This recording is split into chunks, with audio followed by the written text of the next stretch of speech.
Okay, Joey, so this is your one of the last videos here. This was your three-step drop, the one that we refer to as a rhythm throw, where you do not have any hitch. So this is something that we're going to definitely spend a lot of time working on over the course of our training together. The ability to throw the ball on rhythm without a hitch is certainly a challenging thing, and it's also a really important skill to grasp. And at the end of the day, it really comes down to gaining an understanding of what the drop is, how to do the drop properly, and most importantly, above all else, how to have balance throughout the course of your whole drop and throw. So I'm going to play this for you first. Okay, so what we see here is, let's just kind of break it down by steps. So our first step is going to be our reach step. Okay, and you take a good reach step in terms of the distance that you gain, the drive that you have. But the one thing we want to focus on here is your basically your eye level. So if we have our eyes on a level, it's a little below that, but I want to keep my eyes.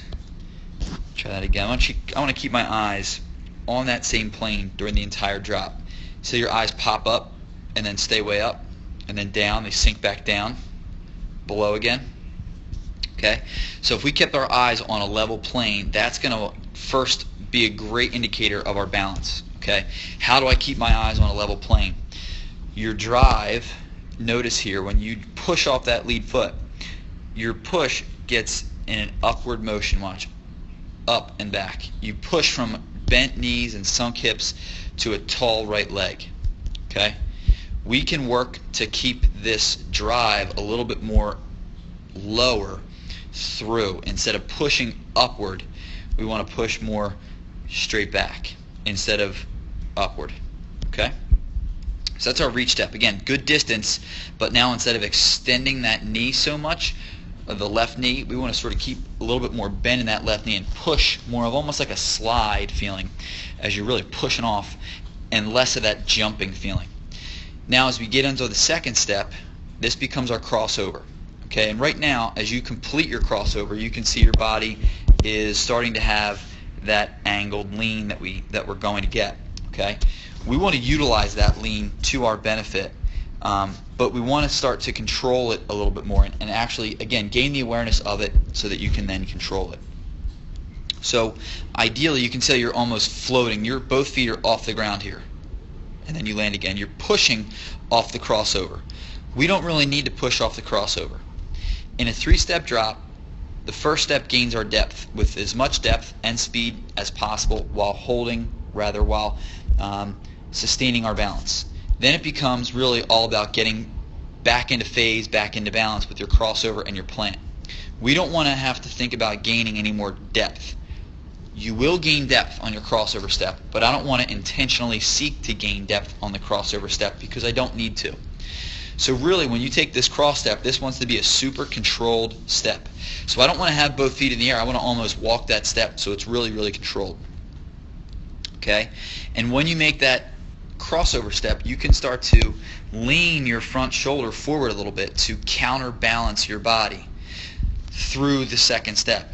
This way, when you land your third step, you can get back in phase and regain that balance on the third step.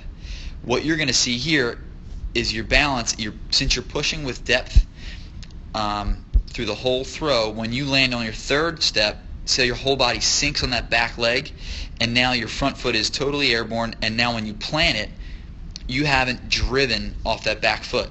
You've essentially just regained your balance, fell forward with the front foot, and landed on the front foot. Okay, so we want to land our plant foot right next to the crossover foot. Right here. Where does yours land? Back here.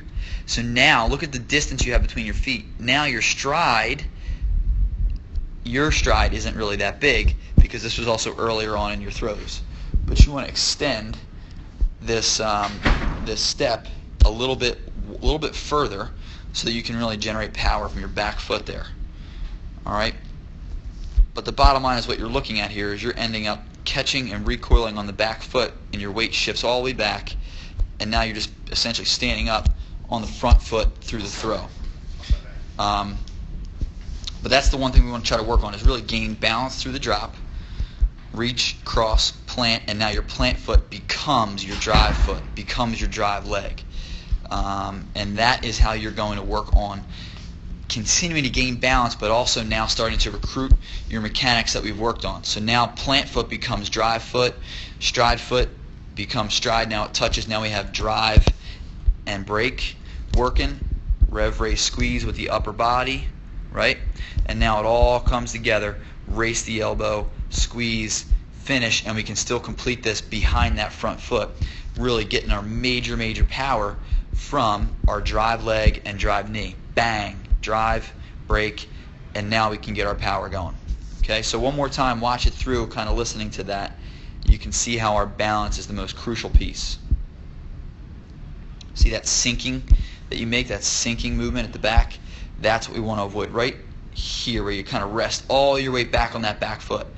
We want to almost think about replacing the cross foot with our plant foot right here. It becomes drive that foot into the ground, fully balanced, staying inside. Keep your weight inside that back foot instead of sinking all the way on it. And now we can really utilize our drive and our break. All right, good stuff here, Joe.